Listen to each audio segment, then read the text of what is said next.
always start us out. Start us again. Well, start us. You know what? Don't tell me what to do. I'll start when I'm ready to start. Oh, I see you decided to go solid black with me today. This is gray, not black. Your shirt is solid black. Okay, well the shirt is, but the pants are not. We are matching. That's all I'm saying. I don't think so. Look at us. Black and black. You always say we need color in our lives. We don't need no color in our lives. You are the color of my life. Oh, that's nice. What are we doing today? I don't know, Core Inferno maybe? Core Inferno. Working the abs till they cry. Yeah, I was trying to think of this one last time, and I remember there were no sit-ups really in this one. It was a lot of I think at the end we did some sit-ups with punches. But that was it. Everything else is pretty much... And then the rotating sit-ups down. Yeah, so we'll see. The warm-up was the hardest part of this, if I remember right. Oh, you don't even have our mats down. We don't have mats down. I'm doing it on cement. Oh, that's gonna hurt my butt. Okay, well, we'll share the mat. Okay, here we go. Here comes the workout.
I enjoy the workout. My favorite part of the workout is really all the plank moves. It's something that I'm used to doing, so my body is conditioned for that. So those I really enjoy. My favorite part is that we do 0 sit-ups in the entire thing. We do a few crunches in the warm-up and maybe the one little crunch move at the very beginning. But other than that, there's really no crunches. A lot of side to side, a lot of plank moves. So your core, it's really a core workout because you even do some glute workout, the glute bridges and stuff. Well, it is called it is called Core Inferno. It's not an ab inferno. That is true. So when I think of core, it is from here all the way down to right at the knees. So it is a very good core workout. I enjoy it. Yeah, I found it to be quite difficult. I don't feel like on the other days, I feel like I can see progression. But today I don't feel like I saw any progression whatsoever. It hurt just like it did last week. I was sore for probably 2 days afterwards. Not like super sore, but like I was tender for about 2 days. So I'm excited about that. I need it. I'm glad that there's a lot of the core twisting movement because that's really good for us when we want to taper in our waistline. Doing the side to side is really going to help us taper all that in. I had to drop my weight on one of them when we do the Russian twist. I ended up doing the first set all the way with the weight. The second time through, I only made it about halfway and then I had to drop it and just continue to go I think I even modified at one point to where I would put 1 foot down and then lift it, and then 1 foot, because I saw the modifier was doing that. So don't be afraid to modify if you need to. Not all of us are fantastic experts.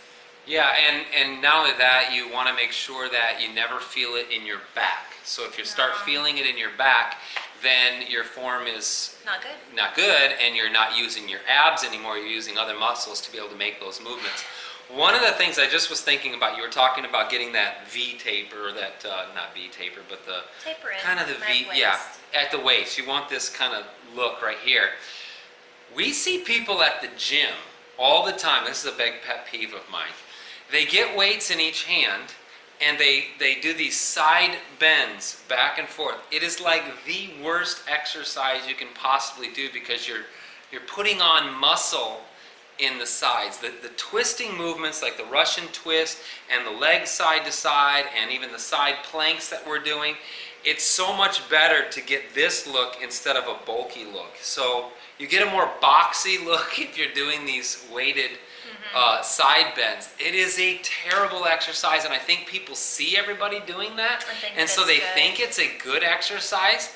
Please do not do that exercise. You will never see in any of Beachbody's programs. That's one thing I like about Beachbody. I've never seen it in a Beachbody program where you're doing side bends. No, I mean P90X would be. Siggy does it in Body Beast. I don't One think of so. his workouts, I think he does. I'll go and find it. And one of them he does, but he doesn't do super heavy weights.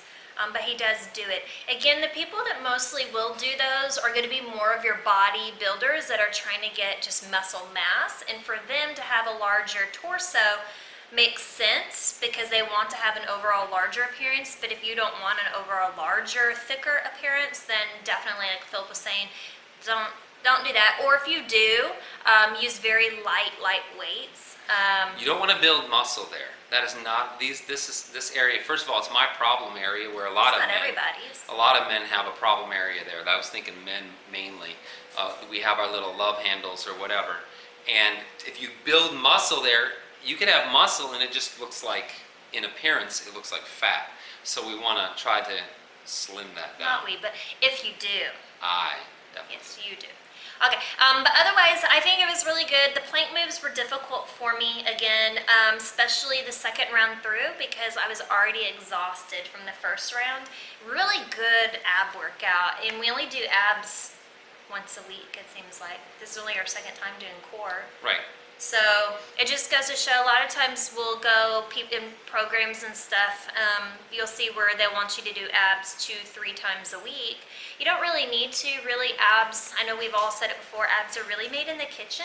It's good to tone them, but otherwise working them out, like what Philip was saying, even when you do leg raises on the machine, or you can add the weights and stuff, again, same thing. If you want big biceps, you're going to lift heavy. If you want big muscles in your core, you're going to lift heavy. So if you want those big muscles there, then go ahead, by all means, use heavy weights. But for the majority of it, it's all body weight workout, really concentrating on engaging your core, keeping your hips tucked in when you're in those plank moves, trying not to have a whole lot of movement.